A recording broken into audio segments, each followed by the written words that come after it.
Assalamualaikum warahmatullahi wabarakatuh.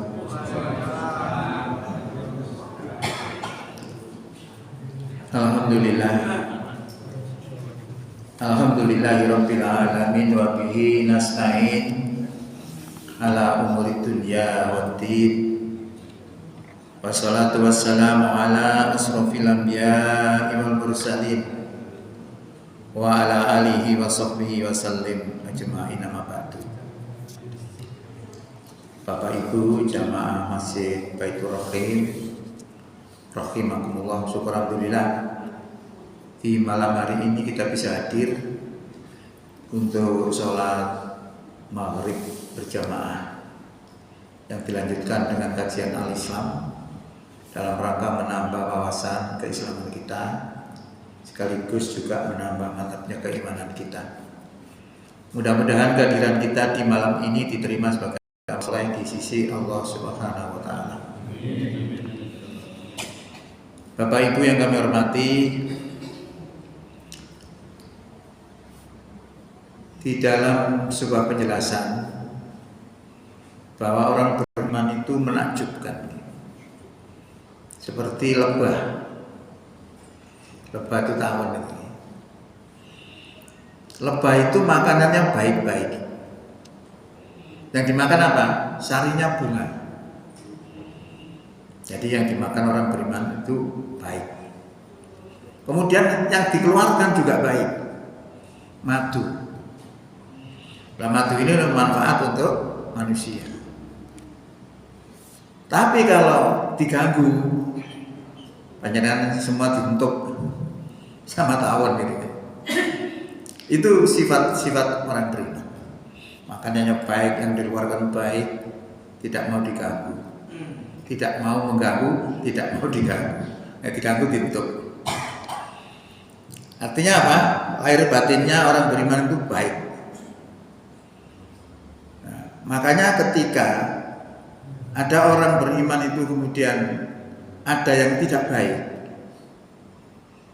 karena memiliki penyakit rohani, itu perlu untuk diperhatikan dan dicari solusinya. Karena penyakit-penyakit ini rata-rata Allah itu berikan ancaman kepada orang-orang yang berpenyakit rohani ini. Tapi sekalipun demikian, Allah itu Maha Pengasih, Maha Penyayang. Walaupun Allah memberikan ancaman yang berat, tapi Allah memberikan solusi, jalan keluar daripada ancaman itu, yaitu pengecualian. Maka disebut ilah. Nah, penyakit-penyakit itu salah satunya adalah, banyak sekali sih penyakit itu, fasik, dolim, ya, munafik, dengki dan lain sebagainya. Itu merusak iman semua. Salah satu penyakit munafik itu kayak apa? Penyakit munafik itu menimpa pada orang Islam. Orang Islam itu juga bersyahadat, juga berpuasa, juga sholat, tapi bisa terjangkit penyakit nifaq, munafik. Nah, penyakit munafik ini diancam oleh Allah sangat berat. Innal munafiqina fid darkil asfali minan nar. Sesungguhnya orang-orang munafik itu berada di tempat paling dasar dari neraka. Luar biasa. Orang munafik itu tempatnya di dasar neraka paling bawah. Nah, orang munafik itu kayak apa? Orang munafik itu KTP-nya Islam tapi nggak senang dengan Islam. Mama kalau sholat itu malas. Biasa jatah 5 kali sholat maghrib doa, malas. Itu tanda-tanda. Kemudian dia juga sering iman kafir, iman kafir, iman kafir. Mari iman kafir, mari iman kafir, mari iman kafir. Itu sering terjadi. Ya. Dan suka mengolok-olok ayat-ayat Allah dan seterusnya. Nah, saat itulah kita dilarang duduk beserta mereka, kecuali mereka memasuki pembicaraan yang lain. Itu salah satunya, dan masih banyak sifat-sifat kejelekan orang-orang munafik itu. Ya. Nah, Allah berikan solusi. Ilal ladzina tabu wa aslahu wa akhlasu dinahum.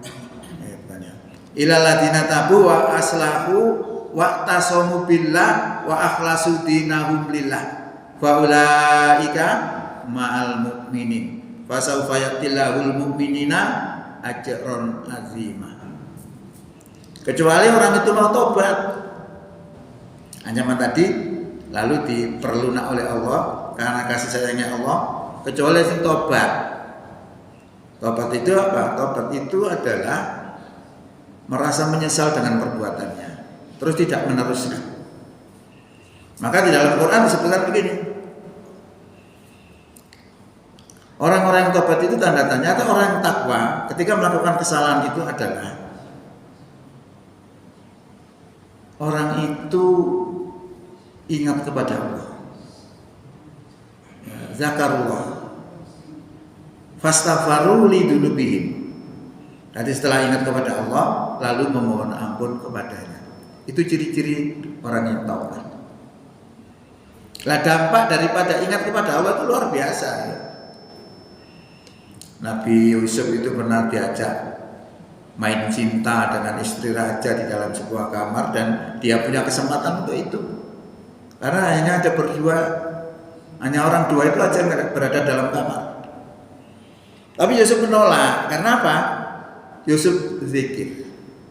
Yusuf ingat kepada Allah bahwa Allah itu melihat dirinya. Maka dia tidak mau melakukan.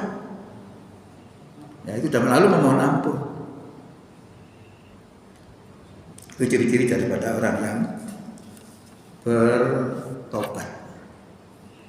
Kemudian wa akhlasu, ilal ladzina tabu, kecuali orang tobat dan mengadakan perbaikan. Wa akhlasu, dan mengadakan perbaikan. Maksudnya apa? Dandani kelakuan sing enggak benar tadi itu dihiasi dengan perilaku yang baik. Nah, kalau suatu kejelekan dihiasi dengan perilaku yang baik, maka kejelekan ini akan tertutup hilang, menjadi baik. Nah, gambarannya kalau kita punya buah misalnya, wis cermai tidak sering saya sampaikan itu. Cermai rasanya kecut, sepet. Tapi ini panjenengan mau bacem dengan gula, maka kecutnya cermai dan sepetnya cermai tadi hilang menjadi manis. Itu gambarnya dosa itu sama. Dosa ini kayak ngono akeh, tapi kalau kemudian dipacem dengan kebaikan-kebaikan, maka kejelekannya akan hilang, kemudian diganti oleh Allah dengan kebaikan. Itu pun ditunjang sebuah ayat dalam Quran surat 25 ayat 70. Kecuali orang-orang yang tobat ya, dan dia beramal soleh dan seterusnya itu, lalu Allah akan mengganti sayyiatihim, kejelekan-kejelekannya tadi, hasanat, dengan kebaikan. Nah, ini adalah gambaran-gambaran orang yang mau bertobat dan mengadakan perbaikan. Lalu berpegang teguh kepada agama Allah. Jadi setiap langkah kita itu diukur dengan apakah sudah benar saya melakukan ini, apakah tidak menyalahi syariat. Itu kita harus tahu. Selalu dikontrol dirinya ini. Mau jadinya mesti orangnya hebat. Ya. Kemudian wa akhlasu dinahum lillah. Tulus ikhlas dalam mengerjakan agama hanya karena Allah. Jadi 4 hal ini kalau kepingin tidak masuk neraka karena terjangkit penyakit munafik, Allah ancamkan dengan neraka paling bawah. Kecuali 4 perkara tadi bisa diperbaiki, maka lepas. Fasaufa ya'tilahul mu'minina ajran azima. Maka kalau Allah akan datangkan kepada orang-orang yang beriman tadi pahala yang besar. Nah, tulus ikhlas ini penting. Tulus ikhlas itu adalah syarat diterimanya suatu ibadah. Jadi ibadah itu hidup. Makanya kalau kita melaksanakan sholat, dalam Quran tidak pernah kita jumpai melaksanakan sholat itu tidak ada. Pasti aqimis sholat, tegakkan sholat. Kalau tegak berarti hidup. Lah nyawanya orang sholat itu adalah niat. Fisiknya adalah qauliyah dan fi'liyahnya, ucapan dan gerakannya. Ini harus menyatu dua unsur ini.